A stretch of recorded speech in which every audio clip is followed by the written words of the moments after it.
This is De Revolutionibus Orbium Celestium, which was published in 1543 by the Polish astronomer Nicholas Copernicus. I'll be careful. Is it the second edition? The significance of this book is enormous. In it, Copernicus argues for the first time since Greek antiquity that all the planets, including the Earth, go around the Sun. For thousands of years, everyone had believed a very different view, that the Earth is static and everything, including the stars, sun and planets, move around it. And here there are all his system. Okay. Oh, there we go. And Sol, the system. the sun in the It's middle. a famous drawing, Yes. this one. Oh yes, and there's Terra. With the There's moon. the Earth with the moon With going the moon, around it. okay, yes. This is an astonishing book, and many historians credit it with starting the European scientific revolution, There are the principle.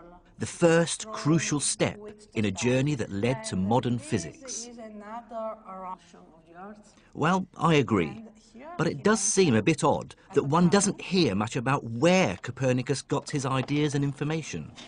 The impression is that they came out of nowhere. The beginning? And the beginning is all in Arabic. It certainly is a real revelation to me that he explicitly mentions a 9th century Muslim for providing him with a great deal of observational data, an astronomer who lived in Damascus called el-bettani. Like all the great scientists of the Islamic Empire, el-bettani lived in a culture without portraiture. All we have are later impressions of what he might have looked like. And here he mentioned Hipparchus, Calippo, Ptolemy, and so on, and he started to mention what he called Macometus Aratensis, and means al-Battani. Okay. And then the second book here. And the second book is, we can look at the beginning in Latin. I see, we can open it. Copernicus, in fact, made extensive use of el-Bettani's observations of the positions of planets, the sun, the moon and stars. He worked with Latin translations, similar to this one, of the Syrian astronomers' data. Kitab al-Zij al-Sabi. So this is Bettani's Zij, his book of star charts. So it has the Arabic. Yes, all the Arabic Arabic on one treatise, side, yes, and then the Latin version. That's convenient. But he certainly had the data, the observational data by al-Battani. You know, And Copernicus's book is full of clues that hint at other past sources. And though el-Bettani is the only Islamic astronomer Copernicus actually names, recent detective work has uncovered clues that Copernicus based many of his ideas on the work of other Islamic scholars.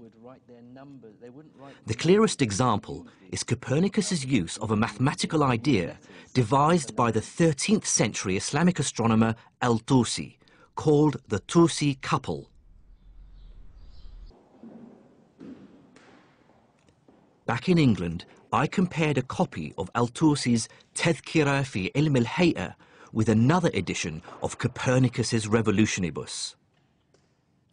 In it, there's a diagram of the Tusi couple, and there's an almost identical diagram in Copernicus's book, even down to the letters that mark the points on the circles. So in al-Tusi, there's the Arabic alif, which is A, there's the ba, which is B, the Jim over here is the G, and the Dal at the center, D.